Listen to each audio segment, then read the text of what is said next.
I think we'll give it just a moment to let everybody log in.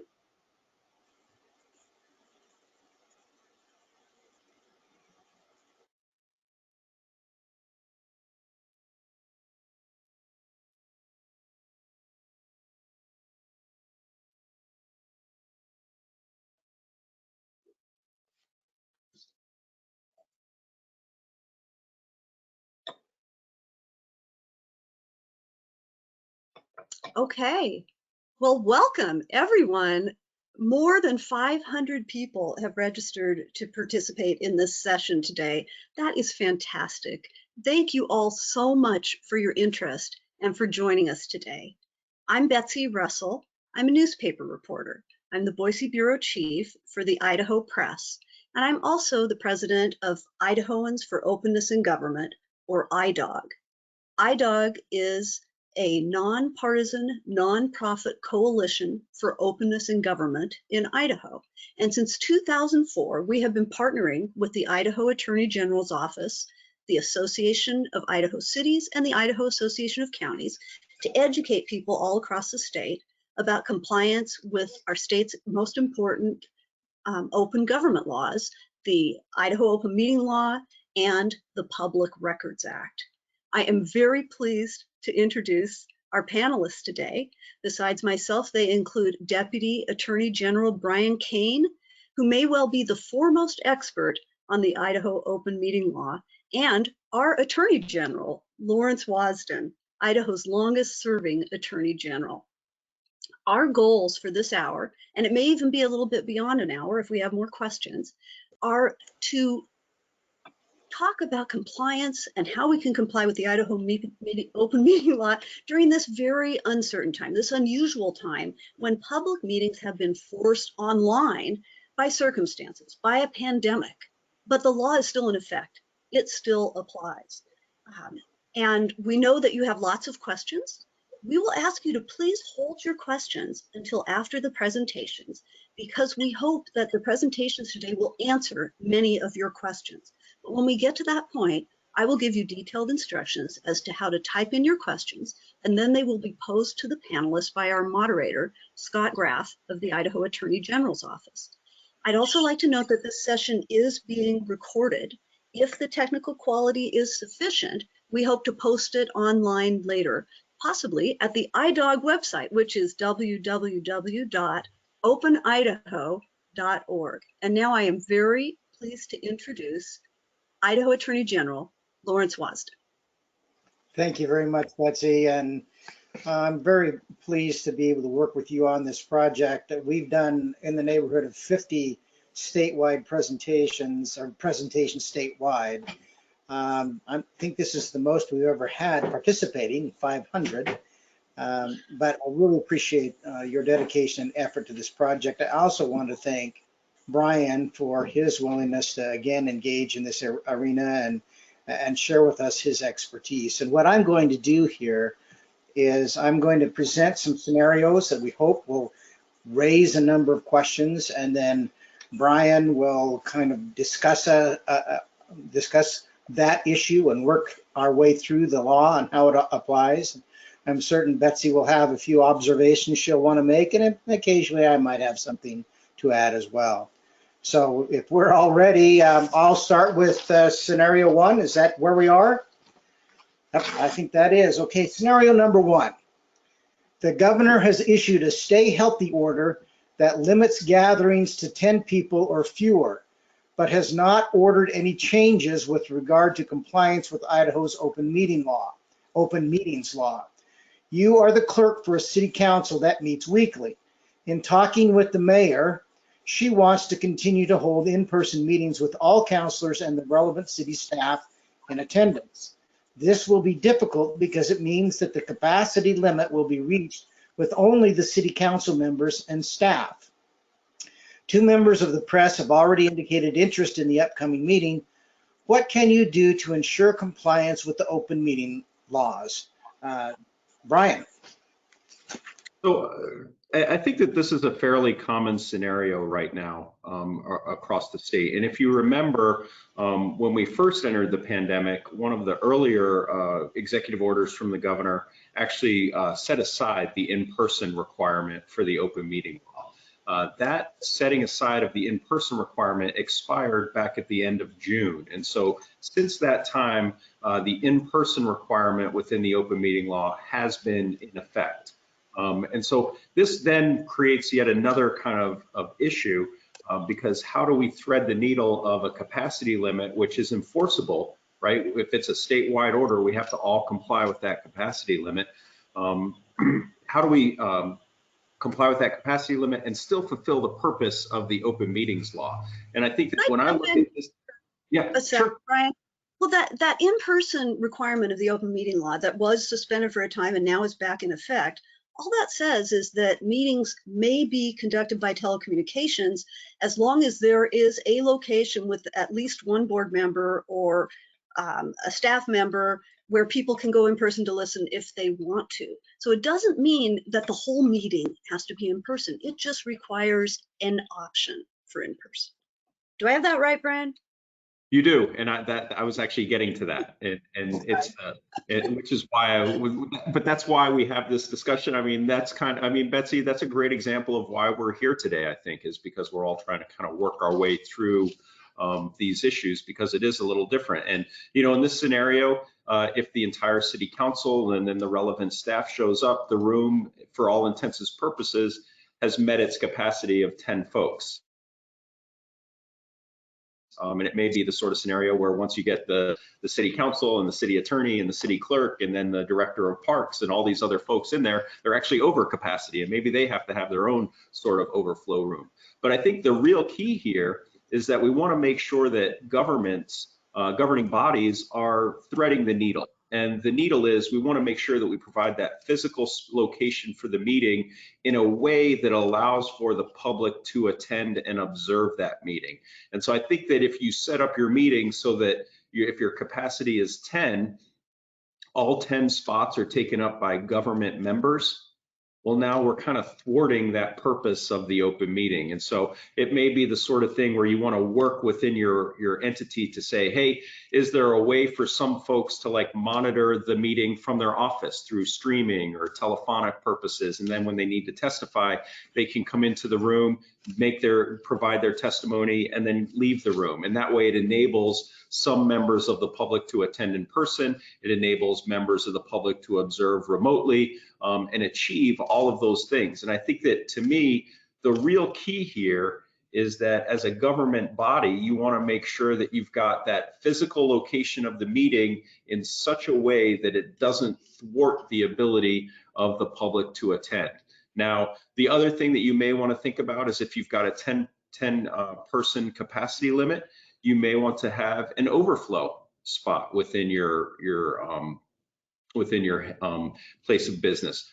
That may not be possible, right? It may be the sort of thing that you can only have maybe 5 members of the public attend, 5 members of the governmental body attend, and then the rest are going to have to attend remotely or by streaming or whatever the means is. But I think that when that happens, you want to provide notice of that. And so, for example, if you know that just based on the way you have to conduct your meeting, 5 of those 10 spots are taken up by board members or staff, you want to put on your notice that we are under the governor's 10-person capacity limit. There are only 5 available spots for in-person attendance at this meeting, and include that in both your notice and put it on the agenda. And then you want to also ensure that you have instructions for how to remotely access that meeting in both the agenda and the notice. And that way, the worst possible spot for government to be in, I think, under the pandemic and under the open meetings law is to have the public surprised when they show up to attend a meeting and learn at the meeting that they can't attend it the way that they want to. And so I think that that's one of those things that as you work through these things, you want to make sure you keep folks aware. So when you put out your notice, you want to have capacity limits. You want to have a link and instructions on how to access the meeting. And if there's another requirement, for example, if you're requiring masks at your meetings, you want to have that on there as well. Brian, with regard to this issue, the land board, there's 5 land board members, and that takes up half the number. And we meet in the Lincoln Auditorium, and you have a number of land board staff who are there. You have members of the public, you have members of the press. And so what we are doing is we have the director and it's essentially the assistant director present, plus 1 member of the board present in that location, and the others then attend telephonically or electronically, and giving as much opportunity for input as there can be. But we can't all meet together in the same space. It just is impossible for that to happen statewide and still allow the public the opportunity to participate. We may have it a little easier than some other folks in terms of available spaces available to us, but we still have to have the same kind of challenges, or we do have the same kind of challenges to overcome. So I just wanted to throw that in as sort of an example of how we can address it. And I think that's And a great. I'm sorry. All these electronic formats. Well, as a reporter who's covered land board meetings, I've actually found it easier right now to cover them virtually because of that 10-person limit. And I've had people ask me, well, the Lincoln Auditorium is huge. Why would there be a 10-person limit? And that's because that 10-person limit applies to all government meetings statewide under the current stage 2 order. Yeah, and I think the only other thing that I would add, because I feel like that the way that you're conducting it by the land board is such a great example. I really appreciate you bringing that up, Attorney General Losden, is you may want to create some sort of rotation so that not the same person is in the room every time. And so you may want to rotate through your board members who's in the room. And maybe like if it's a city council, you have 2 of your city council members in the room, and you rotate through your city council meeting per meeting. And again, you know, it's one of those. And the other thing that I will say is that if you're meeting virtually like this and you're like a city council, you want to make sure all your cameras are on so that people know that you're attending the meeting and that you're engaged and that you're not, you know, binge watching Queen's Gambit while you're folding your laundry and just listening in on the meeting. And I think that that's important, right? Is just because we're virtual doesn't mean that we have a reduced responsibility of engagement with those folks that have put us in office. Brian, what's Queen's Gambit? It's a show about chess. Okay. Guess I haven't spent much time watching that now, have I? So are we ready for scenario 2? I think so. Okay, so this is scenario 2. The mayor took your advice and the meeting was held in a hybrid fashion. Some were in attendance up to the capacity limit, while the remainder watched the meeting online. The mayor would now prefer to hold all meetings entirely remotely, but a citizens group, the Bunker Hill Advocates, protest and demand in-person meetings so they can see the whites of the elected officials' eyes. What do you do? So I think that this is one of those examples where, number one, the way that the law currently is, we can't have an entirely remote accessed meeting, right? Because 74-2035 requires that even for a meeting conducted by telecommunication devices, you still have to provide a physical location for that meeting with at least 1 board member, executive officer, or chief administrative officer present in that meeting. And so you'll always have to have a physical spot for that meeting where the public can show up and observe. Now, as far as the whites of their eyes and whatnot, we still have capacity limits. And so there may be a capacity limit. It's the sort of scenario where you may be in a meeting where there's a single board member present, along with maybe a screen that shows other folks, or maybe there's a telephone with a speaker that enables you to listen in. And so maybe you're guaranteed to see the whites of a single board member's eyes. But again, at least you know that there's a physical location for where the meeting is occurring. The other thing you always want to make sure of is whenever you hold a meeting in a room like this that's going to be conducted by like a telephonic device or even online like we are now, you want to make sure that folks can hear the meeting. And that can be sometimes challenging if you're in a room, even with 8 other people, because noise, the presence of other people makes the room just that much noisier. And so you want to make sure that whatever your equipment is, it can handle whatever the capacity is within that room so that folks can hear and observe the conduct of the meeting. You can provide overflow rooms. And so if, for example, you're at a city council meeting and your council chambers are limited to 10 folks, but then you've got a conference room that you can put another 10 folks in, that's perfectly acceptable. With that overflow room, again, you want to make sure whatever the access point is can be heard or visible from all the other folks in the room. If you need to space chairs out for social distancing, that's acceptable. If you need to have folks wear masks to attend the meeting, that's acceptable. I think that all of those things are how you handle these sorts of situations. Again, I'm going to repeat this a lot. You have to make sure that you provide notice of all of these sorts of things, because if there's one consistency within government, it's that the public, our constituents, do not like surprises. Betsy, anything to add there? No, I think we've covered it. All right, let's go to scenario number 3. You are in an in-person meeting that is being streamed when all of a sudden the video freezes and the audio gets choppy. The rest of the board doesn't seem to notice and keeps on going with the meeting. You receive a text from your spouse letting you know the stream has stopped.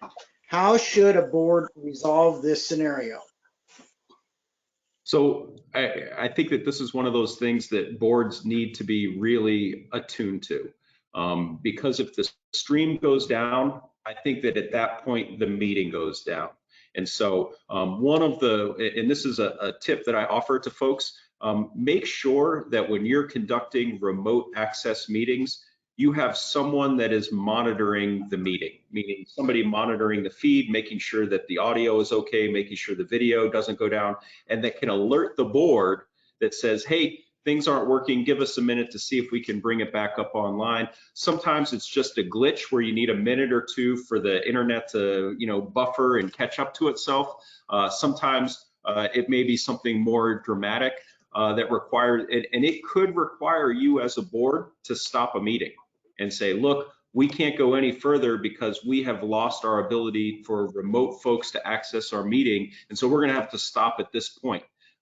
You may be in a situation where you have to stop your meeting, provide notice that the meeting was stopped and whatever the issue is that was on the table was not decided and you haven't gone any further. And then you would do maybe a special meeting to pick up where you left off. Or maybe you have an adjournment where you say, look, we're going to adjourn for an hour and then we're going to come back. Whatever you do, make sure you get the notice out that the meeting was stopped and how it's going to be picked back up. I think that that's the number one issue that we've seen folks run into is, they don't stop the meeting, they keep going, even though that access to the meeting, that public part of the meeting has somehow been called into question. And so I know it's a hard decision sometimes for boards to stop a meeting, but I think to protect yourselves under the open meeting law, the best advice that I can offer is be willing to say, hold on, we're going to take a time out, figure this out and get it right. This is a really big deal, especially for reporters who are covering a meeting. Let's say your meeting is going along fine, but the audio is suddenly all choppy and you can't tell who's saying what or what they're saying. That means we don't actually have legal access to this meeting anymore. That stream, that audio, that's the compliance with the open meeting law. I mean, you have to provide that. That really matters. So I guess I would urge boards and their staffs to be really cognizant of that. And if you hear from a reporter who says, your audio just got really choppy, we can't hear, take it seriously. It matters. It has legal import. Plus, it's in the public's interest. I mean, we're going to all this work to hold all these virtual meetings. What good does it do if people can't hear what's being said? It's extremely important. It matters. I think the other thing that I would add to that, Betsy, is I've noticed that with audio in particular, a lot of times you have the ability to access both within, like for example, I'm on a Surface device where I'm right now doing my audio through that device. But oftentimes in like a GoToWebinar or a Zoom, you have the ability to also bring your audio in with the phone. And so sometimes if the audio breaks up, you may want to take a moment and then call in and have your audio routed through like your phone or a landline or who knows what. A lot of times that can fix it, because the biggest issue that you're probably running into if the audio gets choppy is some sort of bandwidth issue, meaning there's too many devices on a network. You don't have enough, for whatever reason, everybody is streaming Netflix at the same time if it's an evening meeting, right? There's all sorts of reasons for that. And one of the ways that you can quickly resolve that is to have that. Which also, I mean, I guess the other tip that I have is make sure your IT staff is kind of close by for just these sorts of scenarios. I know this isn't required under the open meeting law, but you want to make sure that the meeting has the ability to proceed smoothly. And That's Brian, a really good tip, Brian. I'm sorry, Attorney General, go ahead. Well, I was going to say, from personal experience, don't have two devices streaming the same meeting's audio at the same time, because that can be really horrible and you will get all kinds of awful feedback. You don't want that. If you're going to do that, mute the one that's not working and only listen to one. and what I was going to add, Brian, is that in fact, in preparation for this meeting and being able to discuss this with nearly 500 people, we're in the 425 range or so. We actually had our IT staff, and we twice went through this whole process before this occurred. So we've done it, tested it, had our IT staff available. They're on board with us. They know what we're doing. As a consequence, we're able to take this meeting and fulfill it. So part of that is what you're saying. It's in the preparation and it's having the proper resources available to you. And for all those in the public who are observing meetings or who are reporters, there's little responsibility on us as users as well. I once had an experience where I couldn't figure out why the audio just wasn't working in a meeting. Everything else was working fine. Turned out I had my volume all the way down. Such simple things you got to check. Make sure it's working. So are we ready to go on to scenario number 4? I think so. Okay, well, before we get there, I wanted to make mention of one thing. I'm going to throw you a little bit of a curveball here, Brian. But Okay. you're sitting in a space in the Capitol building, which we are observing, and it has a very significant historical story about the building itself, because there was some certain events that occurred in your office that affected the Capitol. I just wanted you to take a moment and talk to us about what happened in your office, certain fire that occurred. Oh, so there was a fire. Was it in the 70s? It was in No, it was more recent than that. it was in the 90s. It was like 1990. Yeah, so I guess in 1990 there was a fire that started because folks still smoked in the Capitol as late as the 90s, and it started in a wastebasket in this office. And so what happened was this office actually wound up getting burnt, and then it wound up getting remodeled. And so then when they came in to remodel the Capitol, they actually didn't have to do really any remodeling of this office in particular, because we'd already gotten to it thanks to that fire that occurred. And in true legal fashion, the Attorney General did bring a lawsuit against the maker of the wastebasket.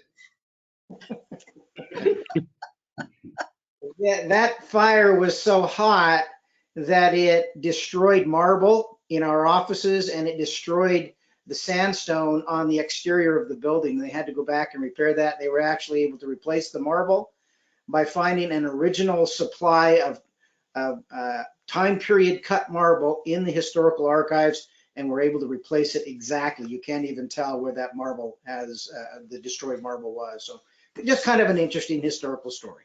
I remember that fire, and we thought the whole Capitol was going to burn down. I mean, it was pretty scary for a while there. And then they did manage to contain it to just the Attorney General's area. Right. So let's turn to scenario number 4. Your board is handling a big issue in its meeting next week.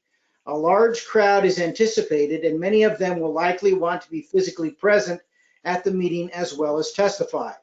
The governor's order has limited events to 10 or fewer people, and the city in which the meeting is being held has a mask requirement in effect. What are some steps to take to ensure a compliant and smooth meeting? So I think that this is one of those scenarios where the best advice that I can offer is to prepare. If you know that there's a big crowd that's expected, you may want to ask folks, like if there's a testimony period, you may want to ask them to register to testify ahead of time.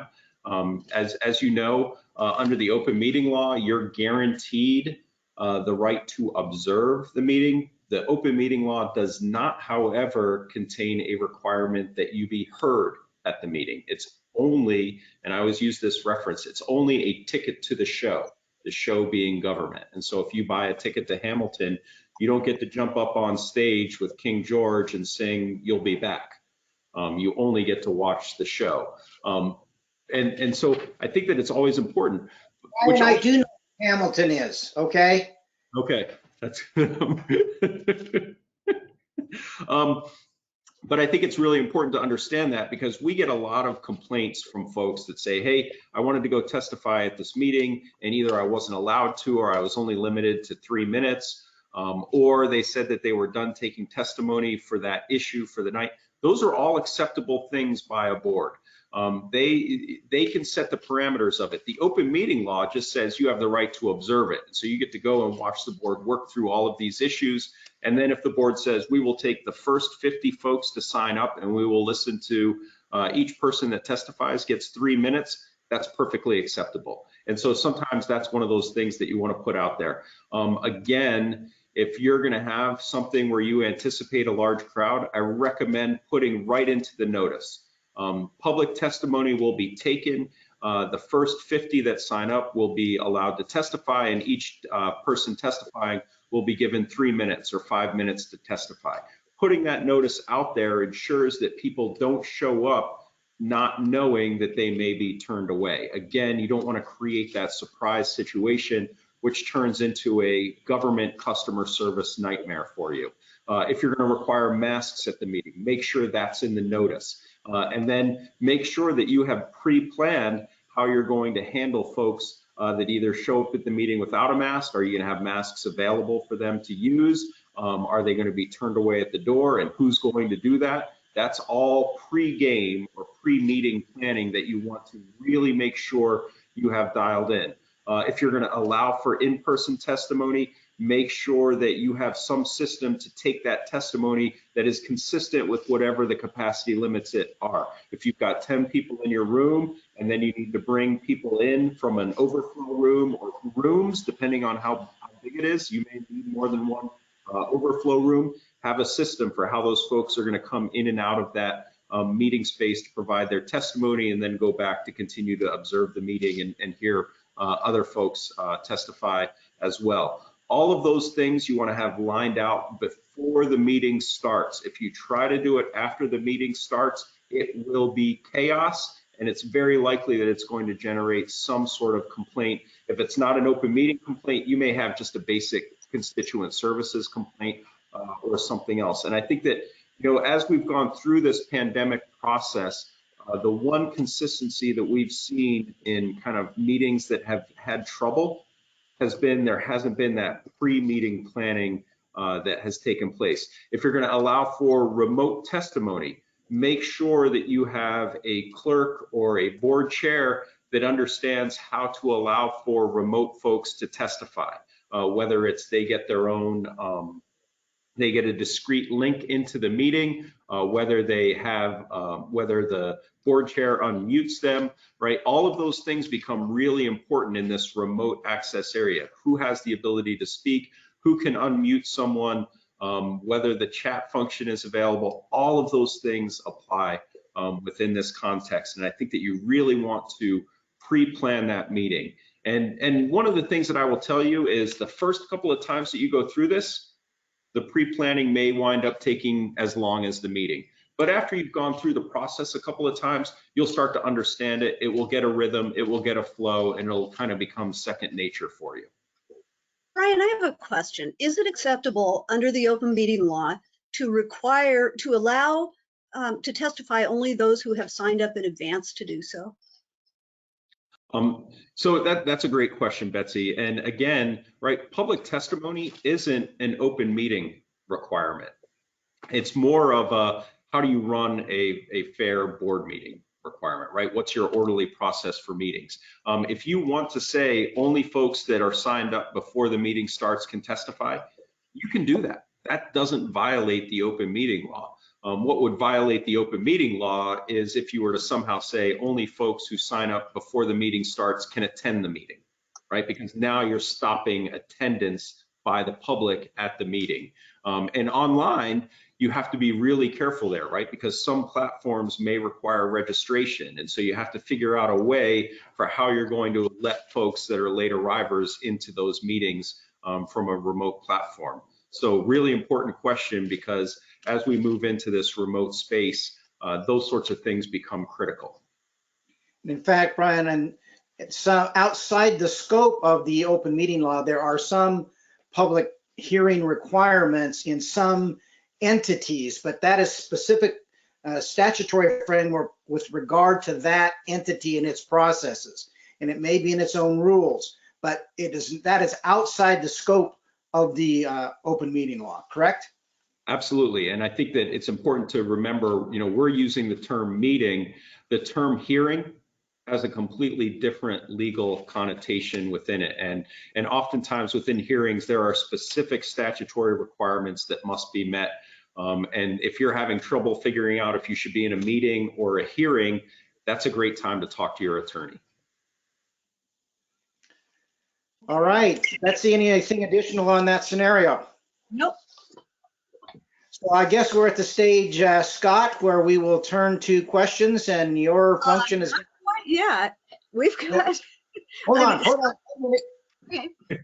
Oh, wait a minute. Time out. I was wrong. I think Betsy, it's you, and then it's Brian, then it's Scott. We have 2 more presentations. And I know that you've probably got questions that have come out of these scenarios, and please hold those questions because you will get an opportunity to ask them, and we welcome them. We think that the presentations, and particularly Brian's presentation, which will be after mine, might answer a bunch of your questions. So I've been asked to share some observations by the press for open meetings during the pandemic, and I have to say that it has been an interesting ride for the past 10 months as we have navigated open meetings in a pandemic. And from the perspective of those of us in the press, there have been some initial nightmares, some lessons learned, and some best practices that have emerged, both for those conducting the meetings and those observing them. First off, when the initial stay-home order was imposed in March, the governor suspended by executive order, as was mentioned earlier, the portion of the Idaho open meeting law that required an in-person location. And that forced all open government meetings in Idaho onto telecommunications, including online. However, that order expired on June 26th. Since then, most government agencies have continued to offer electronic access to their public meetings, which I applaud as a reporter, particularly as the worsening pandemic has forced statewide 10-person restrictions on public gatherings, including government meetings. That means if an agency or a public entity will need to gather more than 10 people, it will need to offer electronic access to its meetings to the public in order to comply with the Idaho open meeting law's guarantee of access. As Brian said, the open meeting law is our ticket to the show. We all get to see the formation of public policy. It can't be done in secret. We get to watch it. We may not get to get up on the stage or grab the mic, but we have a right to watch it, and that right needs to be preserved even during a pandemic. So here are a few of the things that reporters around the state have observed since March. In June, during a Central District Health meeting early in the pandemic, a certain political activist unmuted himself during the meeting and declared loudly, "I object, this is all unconstitutional." The board had to explain that it was in the midst of a meeting, that it was not a public comment period, and the activist did not have the floor. Since then, Central District Health has improved its virtual meeting practices and now streams its Zoom meetings on YouTube, allowing anyone who wants to listen in as the meeting proceeds with no capacity limits, no interruptions, and no worries about Zoom bombing, meeting hijacking, or other electronic nightmares, some of which we have seen boards in Idaho experience this year. Midsummer, during a Panhandle Health District board meeting, the live stream froze. A reporter contacted the district's public information officer and strongly urged that the meeting be halted until the technical issues were sorted out. While a local TV station was streaming the meeting, it was determined that the meeting still needed to halt because the government agency itself needed to provide an objective, official live stream. An agency can't rely on some private entity or someone, who might want to edit it or something to do that for them. So this was a good outcome because the meeting was successfully streamed at a later time and access for all to the objective stream was preserved. In early August, the Boise School Board had perhaps its highest profile public meeting of the pandemic to decide whether to start school online or in person. The district was attempting to include all participants, including the 43 who had signed up to testify and all those observing, in its Google virtual meeting platform, but it quickly hit capacity, and hundreds of angry parents and patrons couldn't get in. Amid a public relations nightmare of angry participants shouting at the board, the meeting was called off. When it was rescheduled, it was streamed to YouTube, and everyone was able to watch and listen successfully. Among the major takeaways, as Melissa Davlin, Idaho Press Club Vice President and host of Idaho Public Television's Idaho Reports, advised on Facebook in her What Works post in August, it's better to stream your Zoom meeting on YouTube or Facebook, rather than require all observers to log into your virtual meeting platform. And this applies whether it's Zoom or Google or Teams or whatever it is you're using. YouTube is the easiest way to do this. If you are accepting public testimony, you can request that people RSVP to testify in advance, and that's why I asked Brian to make sure that you can do that under the open meeting law, and send those individuals links to participate in the meeting. If you try to include all observers from the public in your Zoom or WebEx or Google meeting, it may well become overloaded and not work, and then you will be at risk of violating the Idaho open meeting law. Also, Zoom has simple instructions, if you happen to use Zoom, posted on how to stream your meeting on YouTube.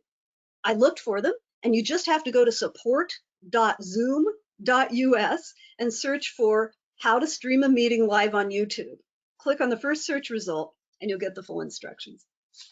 Here's some other best practices. Post all your board meeting documents online in advance of the meeting so that the public can easily access them during the meeting. The Idaho State Land Board has begun doing that every meeting, and it has saved a huge scramble among reporters, lobbyists, and the public to get access to documents about each agenda item. The full meeting packet is right there on the board's website along with the agenda. And I have to say, this is a big improvement over the days when I used to sometimes almost have to arm wrestle someone to get one of those 2 copies of the full packet. It's great to have it all right up there online where anybody can get it. The South Central Public Health District has begun posting all documents in advance of meetings, including emails, in a Dropbox folder before the meeting so that everyone can access them without having to file a public records request. This is great. This increases transparency and cuts down on bureaucracy, time, and hassles.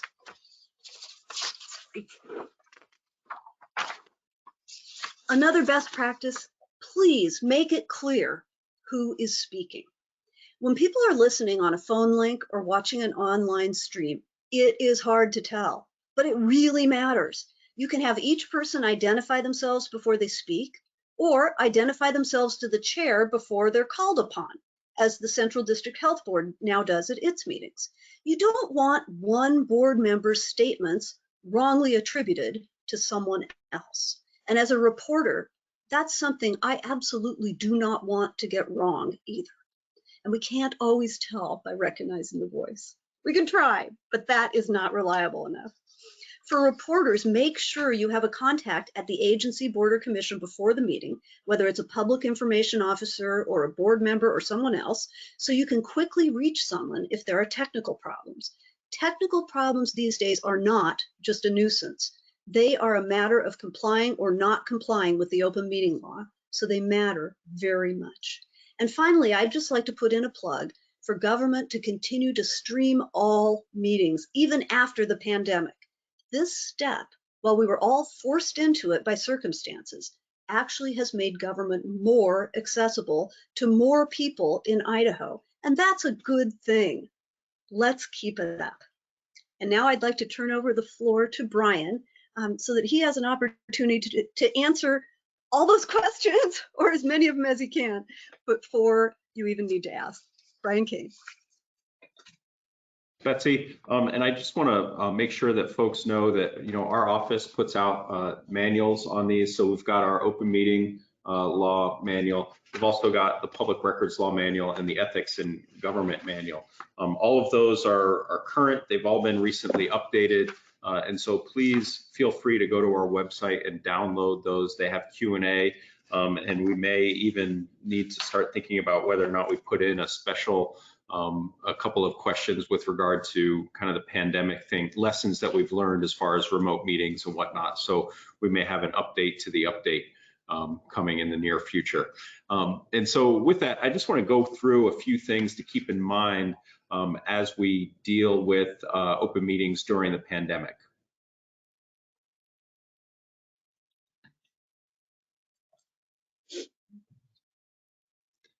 So hopefully you can all see my screen at this point. And as you know, our open meetings law manual it has the blue cover. This is your ticket to the show, and the show is government. And I think that even in the pandemic, it's really important to remember Idaho Code Section 74201, right? The people of the state of Idaho, in creating the instruments of government that serve them, do not yield their sovereignty to the agencies so created. The legislature finds and declares it's the policy of the state that the formation of public policy is public business and shall not be conducted in secret. And so no matter what the emergency is that we're going through or what the crisis is that we're addressing, we still want to make sure that government functions to the extent possible as openly and transparently as it possibly can. And so with this in mind, right, all of these issues as we go to remote access are all designed to preserve that public policy of openness. The open meetings law applies during the pandemic, and as we've kind of indicated already, the entirety of the open meetings law applies during the pandemic. And so no part of it is set aside with regard to the pandemic. One of the things to really remember is that as we all move to remote access or working from home or offices where we've got some folks in the office and some folks at home, right, that's going to increase our reliance on email and texting and phones. And so we really need to kind of keep the requirements of the open meeting law front and center. And so we have to be really cautious because it's very easy to get into this kind of rhythm of I'm just going to do everything by email because it's so convenient and I'm remotely accessing it. That can become a problem for things like the open meeting law. So just be very highly attuned to that. The number one issue that we see on open meeting law with the open meeting law is reply all. As always, if you get, for example, board materials that are sent to you from like an executive director or a staff member, please don't reply all if it's a topic of discussion for your next meeting. Reply back to that staff member if you have a question or something to make sure you remain compliant with the open meeting law. This is you know, a one-page overview of all the requirements of the open meeting law, right? It applies to governing bodies, which are identified by statutes. They generally consist of of 2 or more members. The open meetings law applies to both decisions and deliberations, meaning if you make a decision or you're on the road to a decision, those discussions should occur within an open meeting. You have to provide notice. The notice has to be at least 5 days unless you have a regular meeting, and then it's provided with 48 hours notice. And then 24 hours for special meetings. You can have a meeting inside of 24 hours if it's a bona fide emergency, and you want to make sure that you identify that emergency. The agenda has to be up 48 hours prior to your meeting. It can be amended all the way up to and including during the meeting, but you have to have good faith reasons for doing so. Make sure that on your agendas, you're identifying your action items. One of the things that we've noticed is that folks are still sometimes struggling to identify action items, and they don't always identify like an executive session is an action item. You have to take a vote on an executive session. It should be identified as an action item. Your meeting has to be open to the public. There's an in-person requirement that we've kind of already gone through. Even with remote access, you have to have a physical location for the meeting. At this point in time, Idaho law does not allow for entirely remote meetings. There always has to be a physical location of this is the place for the meeting. You can still have executive sessions. They're permitted. You have to have the specific exemption, for example, to consider the filling of a vacancy. You have to go into the executive session by citing the exemption you're going into and a roll call 2/3 vote.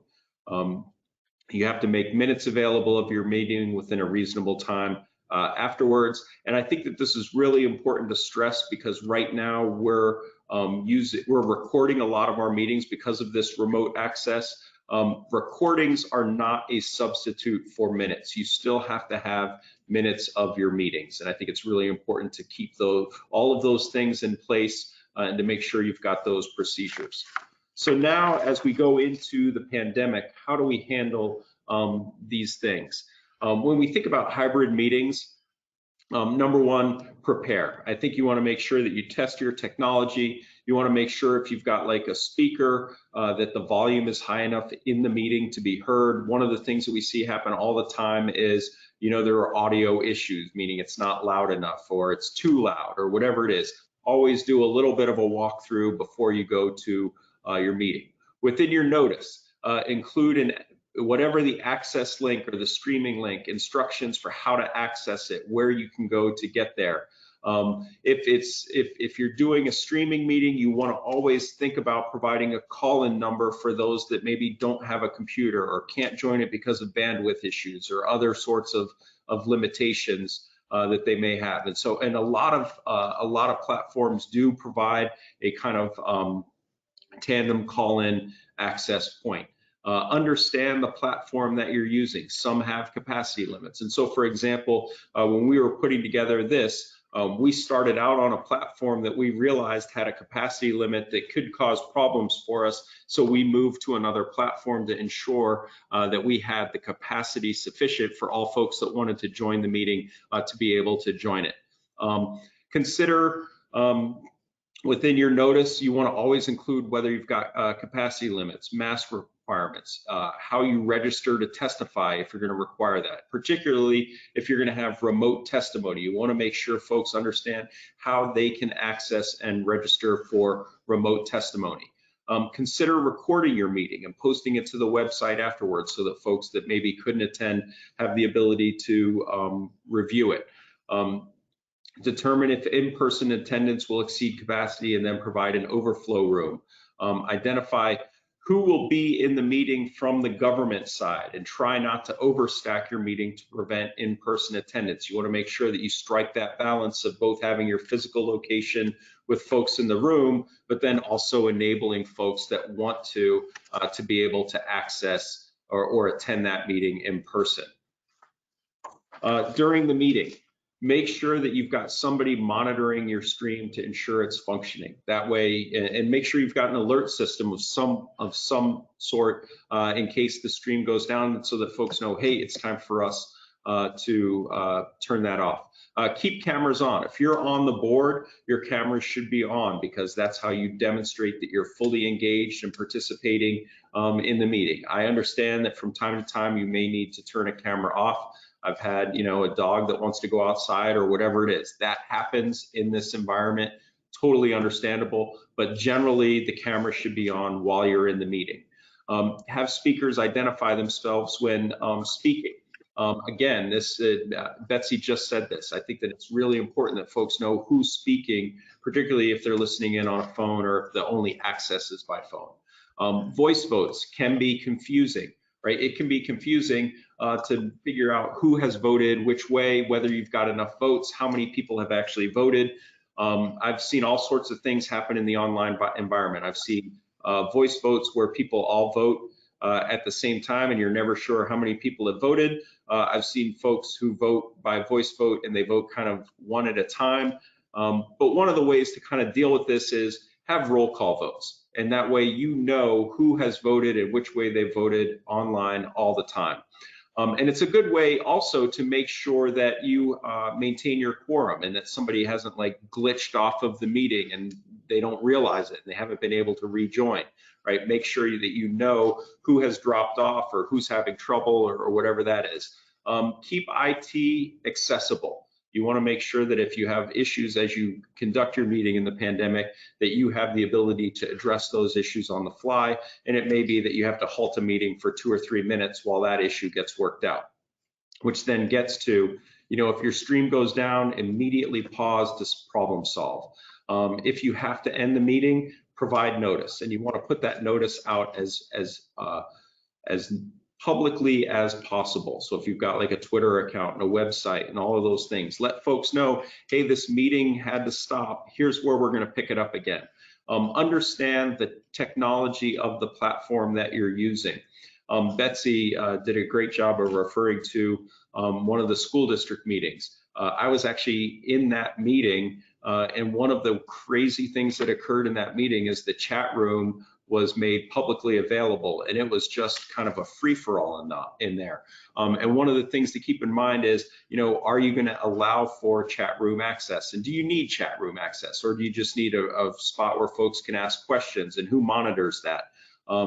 Is everyone mute, and do you have a host that has the ability to mute and unmute participants as necessary? Those are all things that you want to make sure that you're keeping track of as you go through your meeting. One other thing that I will add within this kind of chat room and question issue, the chat room is a public record because it's what is being transacted during the meeting. And so if you have a open meeting and you're conducting it remotely and the chat room is open, that's probably going to be a public record.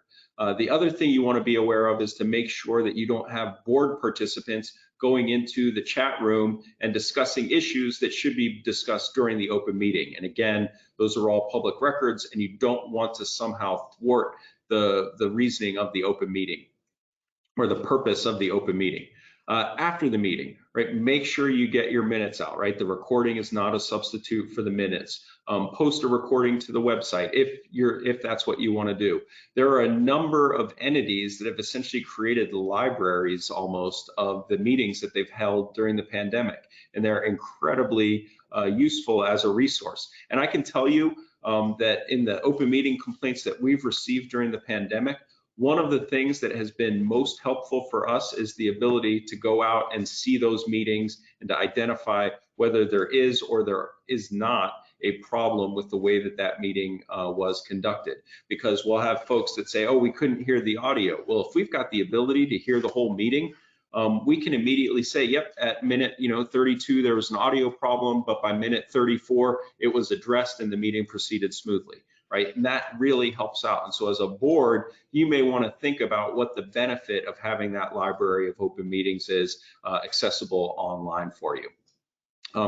After the meeting, you want to check in with participants, right? Did they have technology issues? Are there questions about the technology? Is the platform performing as you expected it to? Evaluate whether or not those things are occurring. Is there something that occurred in that meeting that you have to address? And then you want to make sure, hey, let's make sure if this comes up in the future, this is how we handle it. For example, if the stream goes down, is there a better way to address that the next time, right? You do the best that you can in the scenario, and then afterwards you evaluate it and say, okay, this is what we did here. These were the good things. These are the things that can improve that the next time that we do it. And I think that, if you continue to evaluate, one of the things that's occurring during the pandemic right now is that for a lot of us, this is the first time through, and hopefully by now this is not the first time through, but there is a lot of kind of on-the-fly learning that's occurring because we're having to address scenarios that we have never had to address in this fashion and in this way. And so each time we do that, we learn a little something that we can then deploy the next time we have to go through that process. And I think that it's really important that you continue to evaluate and learn and understand that technology. And with that, we're happy to take questions. The way that questions will work is there should be a questions the ability to submit questions through the I'll platform. provide some details. Oh, good. Okay, awesome. So I will Okay. stop there then. All right, thanks, Brian. So on the right-hand side of your screen, you should see a rectangular box that is your participant dashboard. If you don't see it, you should see a white arrow in a little red or orange rectangle that you can click on so that you see that participant dashboard. And there's an area in there that's headed questions.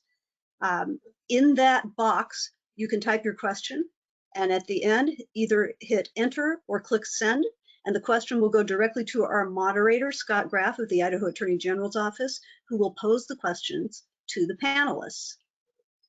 I hope that was clear. If it wasn't, maybe submit a question and we'll repeat the instructions. Scott assures me that it's simple and intuitive. And we've had several folks who have already submitted questions. So we'll go through them very quickly. Brian, I think most of these will probably be put on your plate. Lawrence, we'll start with one for you though, maybe the most important one of the day. What was the outcome of the trash can lawsuit?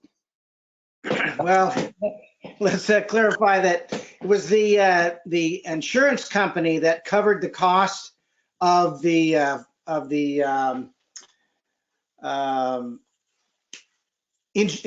the cost of reconstruction of the Capitol, and so they were attempting to recoup their losses. And what had happened was the wastebasket caught on fire, started melting, and it melted and rolled out over the floor, went underneath the door, caught another bunch of paper on fire, and that was what burned up. And I actually don't remember the outcome of the lawsuit, but it was technically the insurance company who brought the action rather than the state itself.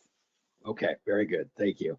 A couple of house cleaning items. A lot of questions we've had so far have dealt with the availability of the audio and the video after the fact. And yes, as Betsy said very early on, if we have sufficient audio and video quality, we will post it on the Attorney General's website. That will be in the newsroom section of the website. It'll be ag.idaho.gov website. And then at the top, you can click on newsroom. We will also have an opportunity for you to download a PDF of Brian's PowerPoint presentation. We've had quite a few questions on that. So Brian, we'll start with a question for you. Could one of the panelists cover the required 48 hours agenda notice, parentheses, entity meets monthly, does provide notice of meetings for the year for entities which meet on Mondays, addressing the intervening Saturday and Sunday? Sure. And that question is actually answered in 74-204, which uses the term calendar days. And so legally, there's two different types of days. There's business days and then there's calendar days. And whenever you see calendar days, that means if it's a day on the calendar, it counts. And so in those lucky years that we get leap year, even the 29th of February counts as a day. And so yes, Saturdays and Sundays count for purposes of the 48-hour notice. Also, one tip I want to remind folks of, because I overlooked this, double check your access point links. If you put in your notice that the Zoom link is, Zoom blainecounty.gov 12345, and it's really blainecounty.gov 12357, and the public can't access it, that's a problem, right? That's something that you have to be aware of. And I want you to know that that's the sort of thing that, again, as open meetings in the pandemic have rolled out, we understand that that's something, those links get clipped every now and then, particularly when you cut and paste them. And so it's one of those to double check, and you may even want to do an early check of, if I click on this link in the notice, will it take me to where I think it's taking me? Just another kind of thing to always double check. We actually had an example of that in preparing for this webinar. The link that we sent out was cut and pasted several times, and it was in a document that had a period after the link.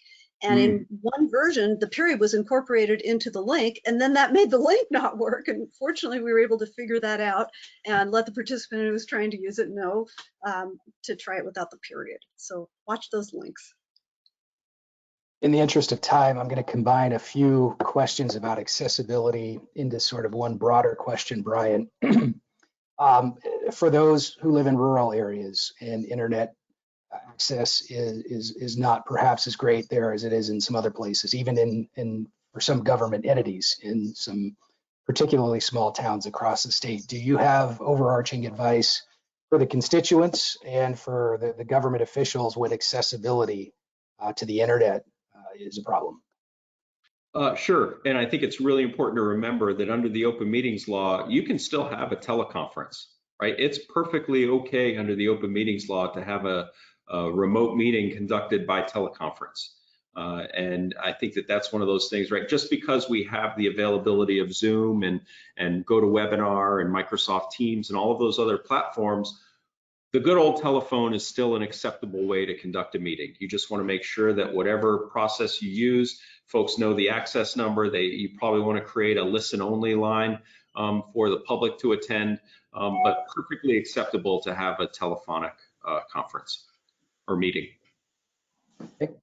Are elected officials allowed to communicate with each other through their own technology, like a cell phone, by texting in regards to the Idaho open meeting law? How does it apply?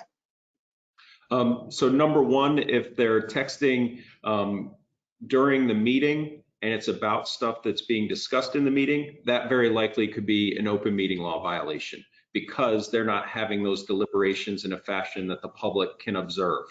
So you want to be very careful in that circumstance. The other thing is if they're texting, and even if it's a personal device, but it's transacting public business, it's probably a public record.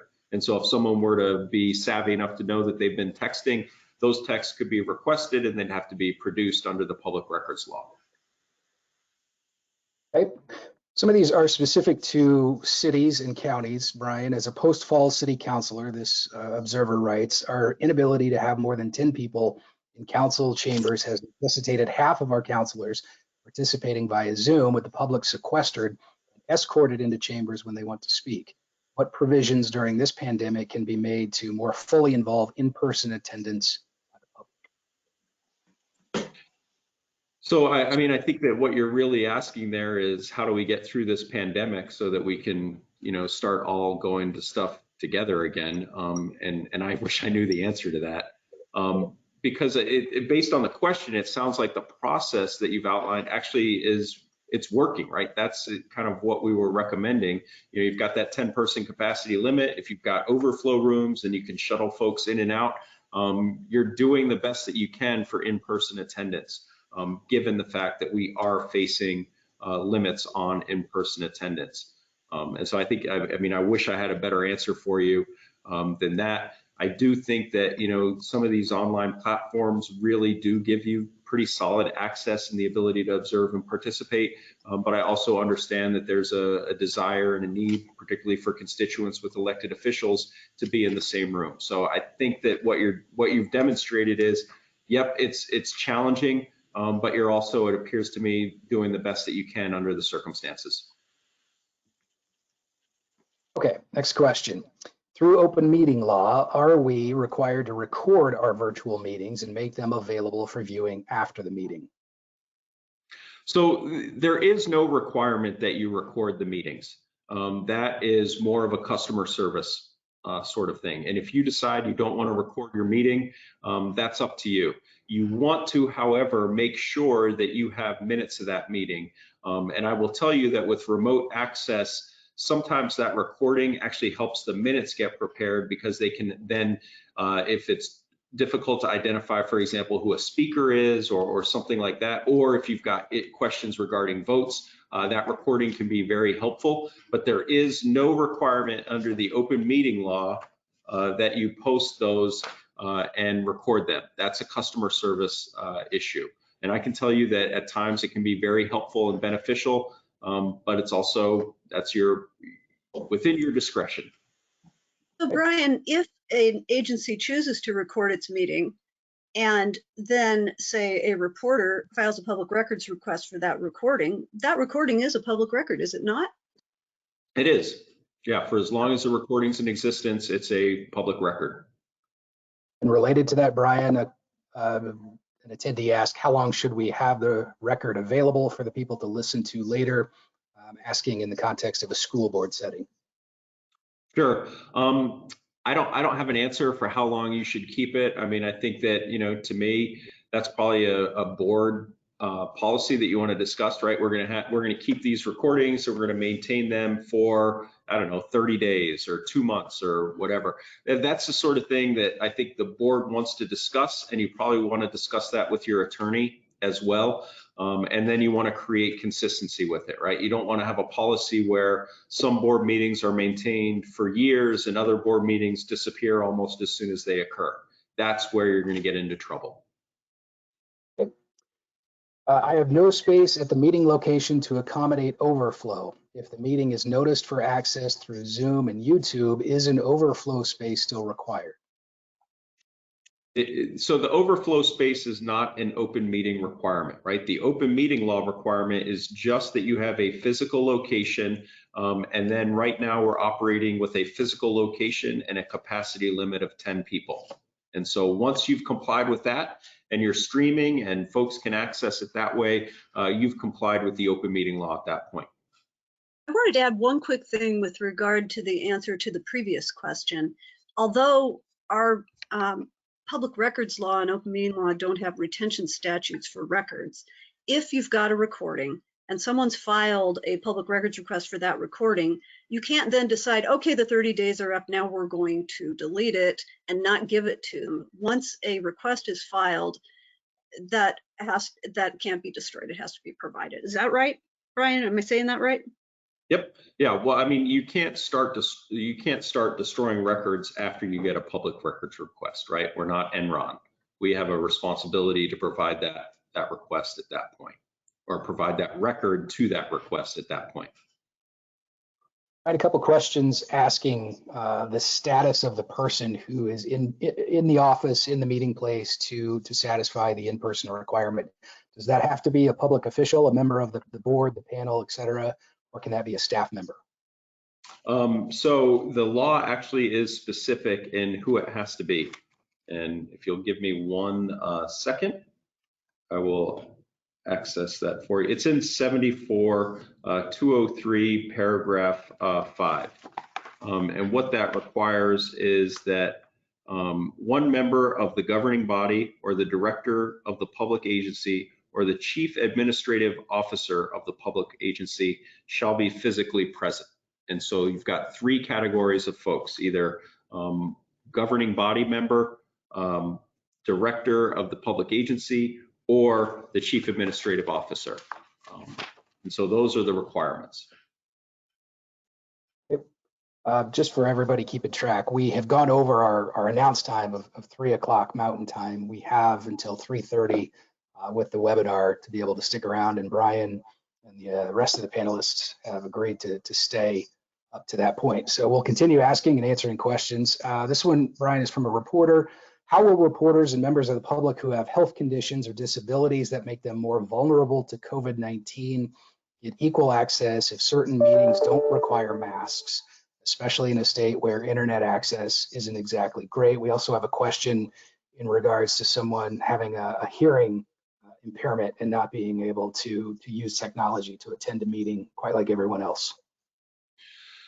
Sure. So that's actually 2 questions. One is, the first one is probably work with the board, right? If it's a board and they're not, for example, enforcing a mask requirement, you may want to say, is there a way for me to have remote access to this meeting? Is there like a listening line or something like that that you can access? And hopefully they'll be able to accommodate that. And it may be the sort of thing that particularly as a reporter, you may want to reach out directly to the attorney for that board and say, hey, here's the issue. I want to make sure that I've got the ability to access and listen in to this meeting without placing my health in jeopardy, for example. I think the other thing is, there are a lot of platforms that actually do offer some version of closed captioning and that sort of stuff. And I think that as a board, you want to evaluate the accessibility of your meetings with regard to those sorts of things. And I think that that's another thing that the boards and their attorneys should be discussing as they evaluate platforms, as they evaluate how they're rolling out their meetings, right? Are they doing it in a way that is accessible to all members of the public? How can you hold a work session with board members and staff to prepare a budget? So I think that, to me, I think that work sessions fall under the open meeting law. And so you notice it up and you hold it just like you would any other meeting, right? A work session is a meeting. And that means the public gets to listen in, right? Right. Yeah. I mean, it may be a meeting where you don't take any public testimony or anything, but there's lots of meetings where, public testimony isn't taken. Question, how do open meeting laws impact a meeting put on by a local organization? Multiple council members attend as members of the audience. So unless the folks attending that local organization meeting are somehow conducting public business, there's no open meeting overlay of that, right? Just because I sit on a board and someone else that sits on a board is at the same meeting that I am or the same restaurant that I am, that doesn't necessarily make that an open meeting or create an open meeting problem. Now, if I go to that restaurant or I go to that organization meeting and I start talking about, for example, county business, if we're two county commissioners and that will be a quorum, yes, that could be an open meeting problem. But provided we don't cross that line, there's no problem with it. And Brian, we're assuming there that the organizations, if they are a governmental entity, that they are complying with the open meeting law. If they're not required to. Exactly. Brian, a couple of questions have dealt with the difference between an open meeting and how the current orders may apply to political gatherings and political expression. Can you differentiate between the open meeting and what a political gathering is considered, and would an open meeting be considered a political gathering? So that's a great question. An open meeting is a specific type of meeting considered under the statute.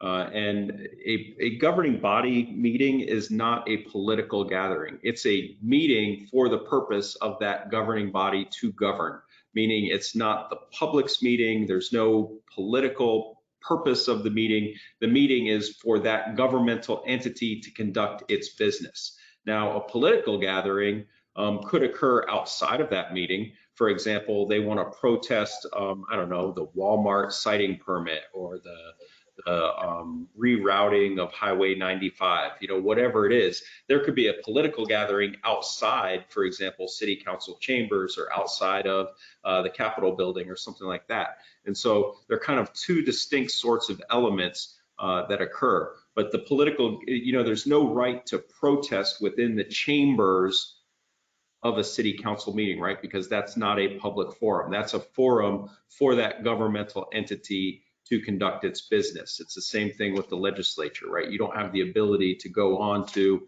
the legislative floor during their proceedings and protest what they're doing, right? It's their chamber. It's not a public forum versus the traditional protest, right? The front steps of the Capitol building, the front steps of city council or a plaza or something like that. And again, Brian, here, a political gathering may or may not, probably and most likely is not a governmental entity. It's some other kind of organization, and it isn't bound by the open meeting law. There may be other governmental regulations that apply to that entity, but it isn't the open meeting law. So it's different if it's a government body than it is subject to the open meeting law. Right. Yeah, and I think that, I think if I'm remembering, kind of the context of these questions, I think that this is really kind of being asked because under the governor's order, the gathering limitation doesn't apply to political gatherings, and I think that that's part of what the thrust of this question is. But I want folks to understand open meetings, government meetings, and public political gatherings are two separate legal things, if that makes sense. Brian, what remote media does the agency have to provide for the public? If the meetings are being held remotely using Microsoft Teams, does the agency also have to provide a Zoom link for public attendees if the Teams link is an internal media option? So that's a great question. And I think that kind of goes to some of the comments and observations that Betsy made, right? If you're using a platform that maybe everyone doesn't have, you want to make sure that you're using that platform and then streaming through something else. And almost at this point in time, I think that virtually every remote access meeting platform carries with it a companion ability to stream via some other mechanism that's publicly available. And YouTube is a great one because you don't have to have an account. You don't have to sign up for anything. You can just go to whatever the YouTube link is and stream it, right? With Facebook, you have to have an account. With Twitter, you have to have an account, right? You have blocks or obstacles to public access. And really what you want to do is whatever your platform is, you want to make sure that that platform then has some way for the entire public to access it. Okay. If the meeting is recorded and then the recording is transcribed for written minutes, do we have to turn over the recording or give the written minutes? I'm sorry, let me back that up. Or does giving the written minutes take care of the public records request? I just want to make sure folks understand that this is a public records question, not an open meeting question. And really, the answer to that question depends on what the request is for. If the request is for the recording, then you have to provide the recording if you still have it. If the request is for the transcription of the recording and you have, as a governmental body, prepared a transcription of the recording, you have to provide the transcription. If the request is for the minutes, you have to provide the minutes. The one thing that I will tell you is that if you have a recording and you have minutes, but you don't have a transcription, and someone asks for the transcription, you don't have a duty under the public records law to transcribe that meeting at that point. That's a record that doesn't exist. Now, from a customer service perspective, you may want to say, look, we've got a recording, we've got minutes, would you like one of those or both of those? But you don't, as a governmental entity, have to then create a transcription. Next question, would recordings and chat logs be required to be retained indefinitely since they are board meetings like agendas and minutes are required, or follow the same retention requirements? This touches on something that you've discussed a couple of times. Yeah, and I want you to know that under the open meeting, the open meeting law does not have a retention requirement. The public records law does not have a retention requirement. Unless someone has made the public records request, then you can't start getting rid of it then. Records retention requirements are handled through a separate section of code, and then a lot of entities have adopted ordinances with regard to retention of records. And so any retention question would be addressed by the type of record that it is, permanent, semi-permanent, or temporary, and then what your schedule is for retention of records within those classifications. And so if there's no requirement to retain it, it can be deleted. If there is a requirement to retain it, then you got to make sure you've got it for whatever the appropriate amount of time within the schedule is. Hey, what if a reporter requests a reserve spot at a meeting? This person asks, we do first come, first serve at our meetings. And again, I mean, this is a customer service question. The open meeting law does not have any requirement for reserve spots or anything else. I do think that, you know, if you get a request from a reporter, number one, you want to make sure that they understand how they can access the meeting if there isn't space available within the room. But if you've got a first come, first serve policy, you can tell them that. And, you know, I would not be surprised if for a 5 o'clock meeting, they show up at 2 o'clock and camp out. Just be prepared. They'll have snacks and drinks. Is it a violation if a government entity changes where the meeting is streamed without warning, but it is still available by another link? So I don't know that I fully understand that question, because it sounds like there may be an issue. And the reason why I don't understand it is it sounds like the meeting is publicly available and accessible, but maybe how you get to the meeting is confused, meaning the link was wrong, but the meeting was held where it was supposed to be, and for whatever reason. That could be a problem, right? If I've got a meeting notice that says, here's the link to the meeting, and then when I click on that link, I can't get to that meeting, that could be a violation. You want to make sure and double check that all of those things are consistent, and that when people think that they're attending the meeting, they can actually get there. And if I were to challenge that meeting, that would be Exhibit A, right, Judge? I clicked this link, it didn't take me to the meeting. And then how do you as government respond to that? And Brian, the other half of that question is the physical location. You have to have a meeting notice and an agenda previously. You've got a physical location. You just can't change that location unless I mean, perhaps in an emergency you could with that whole scenario, but you just can't change it so that it can't be found either. There's that whole physical location where you have to have one of those three persons who are in physical presence in that meeting location. Right. Yeah, and that actually brings up a good, I mean, we have dealt with in the past where folks have had maybe lengthy meetings and all of a sudden they get hungry and they adjourn their meeting to the cafe. And, you know, that's a no-no. Brian, is an entity required to post their meeting minutes or just make them available by request? So under the open meeting law, you just have to make it, well, it's actually under the public records law. You just have to make them available upon request. I will tell you that from a customer service standpoint, I have noticed that a number of governmental entities have been making their minutes and agendas available online. And I think that, you know, if I could put a plug in for governments to get out of the request and provide business of public records by putting that stuff available and accessible and searchable, please do it, because it takes headaches away from you and it helps folks like Betsy out immensely. Okay. Good practice. This person writes, we have a 7-member planning and zoning, doesn't designate the body, committee, I suppose, board, and with staff and required parties, we are already over the 10-person capacity. How do we handle this and still meet the open meeting law requirements? Can you repeat that one? Sorry. Just deleted it after I read it to keep, there's so many. Basically the question was, Brian, we have, by the time we get everybody on the planning and zoning board in the room along with staff, we're over 10 people. Yeah, oh, yeah. Sorry, and that's a small plug for records retention, isn't it?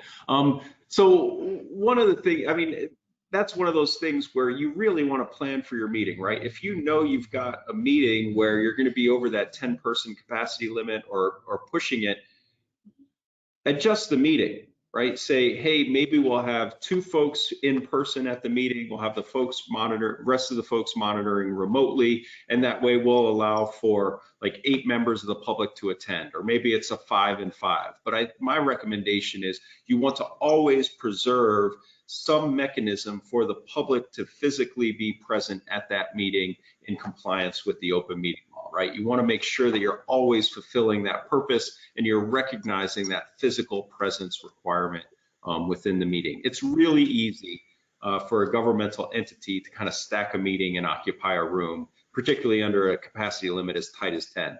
But remember that overarching purpose of the open meeting law, right? Public business to be conducted openly, and try to prepare for and conduct your meetings in a way that fulfills that purpose. And so, Brian, if some of those planning and zoning board members are participating via, say, Zoom, that still meets the legal requirements for them being there and participating, right? Right. Yeah, and I mean, I know that this was a planning and zoning sort of thing, and so the other thing I want to make sure that folks understand is that some of that planning and zoning stuff, they have more specific statutes because we're not talking about a meeting, we're talking about a hearing. And so there may be a different set of requirements that are applicable there. But again, right, remote access is still permitted under those statutes. And to me, you really want to find what your sweet spot is for threading the needle of having the folks in the room that need to be there, as well as having the public able to attend as well. Brian, we've got about 7 minutes left before our 3:30 deadline. Folks, we have peaked in the 480s today in terms of attendance. We have a lot of questions in. We haven't obviously been able to get to everyone's. Here is one, Brian. Our Regional Behavioral Health Board meets monthly, as do 10 subcommittees within the board. These subcommittees meet to identify needs and current issues that are shared and openly discussed at the monthly board meeting. Actions or decisions, if requested by any of these committees, are identified on the monthly board meeting agenda and openly discussed at that time. the entire board prior to resolution. Question, are we required to follow the open meeting law requirements to these subcommittees, specifically the formal creation and posting of agendas? So I'm going to preface this with I am answering this question based solely on the information presented to me. There may be additional information that results in a different outcome or conclusion that you may want to discuss more closely with the board's attorney. But based on the information contained within this question, my recommendation would be that all of those subcommittees comply with the open meeting law, because they are preparing recommendations for the larger board to act upon. And so they should all be complying with the open meeting law. This is Brian, a question that's come up, I'm sorry, several times in Idaho, involving, one example was subcommittees of the Twin Falls City Council. And at first, the city thought that those subcommittees did not have to comply because they didn't have a quorum, but because they were preparing recommendations to the full council, they did have to comply. And they, once they learned this, all began complying. And Brian, there's some statutory language that addresses that, and I was just trying to find it as all. And I can't remember what section it is. I'm certain you can reach it more quickly than I can. So it's in Idaho Code section 74202 sub 4 under the definition of public agency. And it's any sub-agency of a public agency created by or pursuant to statute or executive order of the governor, ordinance, or other legislative act. And so if the board has created these subcommittees and those subcommittees are going to come back with recommendations and requests for action, they should comply with the open meeting law. Brian, you want to take a few moments to talk about enforcement and where the enforcement authority lies of the open meeting law? We have several questions in regards to what happens if the open meeting law is violated. I'll take a stab at that. If it's a local agency, local government agency, that the enforcement responsibility lies in the hands of the county prosecutor. If it's a state agency, it lies in the hands of the attorney general. If the board is the Board of County Commissioners, then the county prosecutor has a conflict and can seek appointment of a special prosecutor, which can be the attorney general, or it could be another prosecutor, or it could be an attorney who could be appointed. Does that handle the answer there, Brian?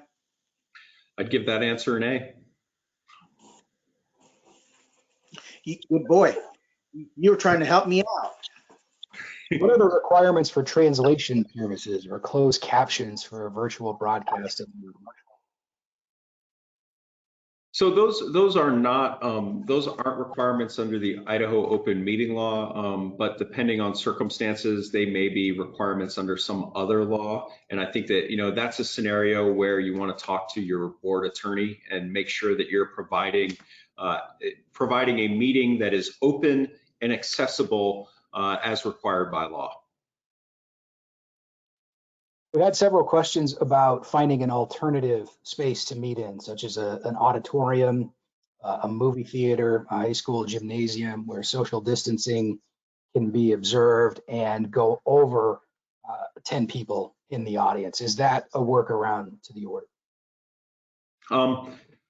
I don't know if that's a workaround of the order, because I'm not sure that any of those spaces necessarily are exempt under the order. I'd have to more closely look at the order. And I think that if you're contemplating that, that's probably something that you want to sit down with your entity's attorney, go through the governor's order, and then go through whatever the space limitations are, as far as social distancing and masks and all of those sorts of things.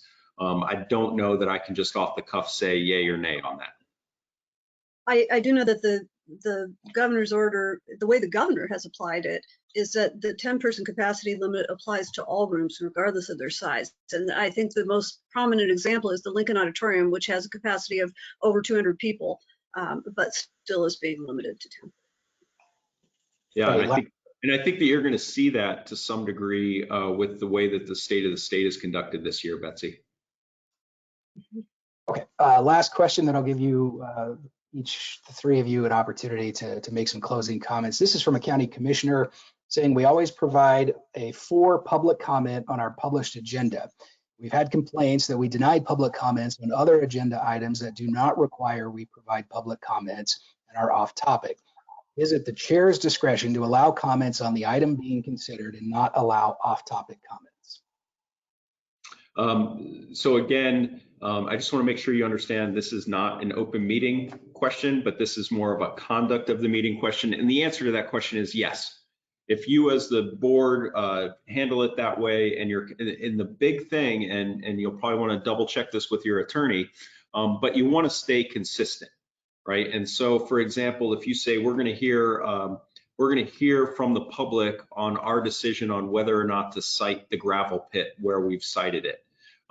You want to make sure that you allow all the folks there that want to testify on that, and that you're not excluding because of who someone is, for example, right? The same person shows up every week and you know that they're anti-gravel pit and you're like, I don't need to hear from that person again. They still get to testify because you've created an open or public forum component on it. If you're going to have rules like please keep things on topic, testimony is limited to the first 10 people, it's limited to 5 minutes a person, make sure you put all that in the notice so that folks know going in, these are the rules of the road and this is how we're going to administer it. Betsy, do you want to take the opportunity first for any closing comments, and then Brian, and then Lawrence? Yeah, so I would just say these are great questions, and what a wonderful opportunity to get them all answered. Thank you so much to Brian and to Attorney General Lawrence Wasden, and thank you to all of you for participating. I'm really glad we did this.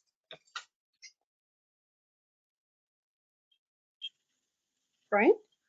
So I'll echo what Betsy said. I mean, thank you. I just want to say that, you know, to have this many people show up for something like this, I think is a great testament to the significance and the responsibility that you all approach government with. And I think that the only way that we continue to improve as government and as a nation is through involved and informed citizenry. And so I want to say thank you to all of you who have taken the time to attend this. This is the first time that we've done this in this format, and so we kind of limited it. We try to topically limit it to open meetings in the pandemic. But if this is a format that folks like and enjoy, I think it's something that we can expand, and we can definitely take on things like maybe one on the public records law, or maybe a more general one on the open meetings law. And I think that, you know, this is our first time through this on this format, but I think it's one of those that if it's available and folks like this format, we can continue to do it and roll out additional topics because this actually is fairly convenient to put together. And so I really appreciate the time that you all have put into this, as well as Attorney General Wasden and Betsy. It's a great pleasure to work with them. Well, and I hope I'm not muted on my, I think I'm on. So anyway, to all of you, thank you for joining, nearly 500 people. That's a great effort. I thank Brian and Betsy as well. But I needed to finish a little bit of the story concerning the fire in the Capitol building. It created, in a circuitous route, it created a constitutional crisis in that at that point, the governor, Cecil Andrus, issued an order that ceased smoking in all public buildings, including the Capitol. There were a number of smokers in the legislature, and they took umbrage at the governor's order. And as a issue of separation of powers, they said the governor could not order them to not smoke.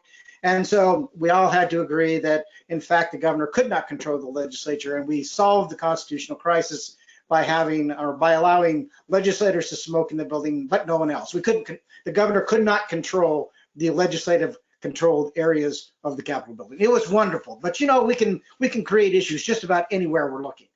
And with regard to open meetings, we can create issues just about anywhere we're looking. And what we're trying to do here is help folks have a more sound understanding of how these principles operate in order for us to really facilitate open meetings in a very difficult period. And I thank all of you for participating. And a reminder that the audio and video, assuming everything goes well with our downloading and translation and posting, will be available at the Attorney General's website. We're going to work this afternoon to get that up as soon as possible. That again is ag.idaho.gov. You can find it under the newsroom tab up top, and we'll also make available Brian's PowerPoint presentation via PDF. And it may take a little bit longer, but we will also try to post those to the IDOG website at www.openidaho.org. I also wanted to let all the attorneys on this webinar know that our office is seeking CLE credit for this. And so if you've attended this, please remember that, and we will we'll figure out a way to get word out that CLE credit was granted or not granted, whatever the decision is. But we are seeking CLE credit for this.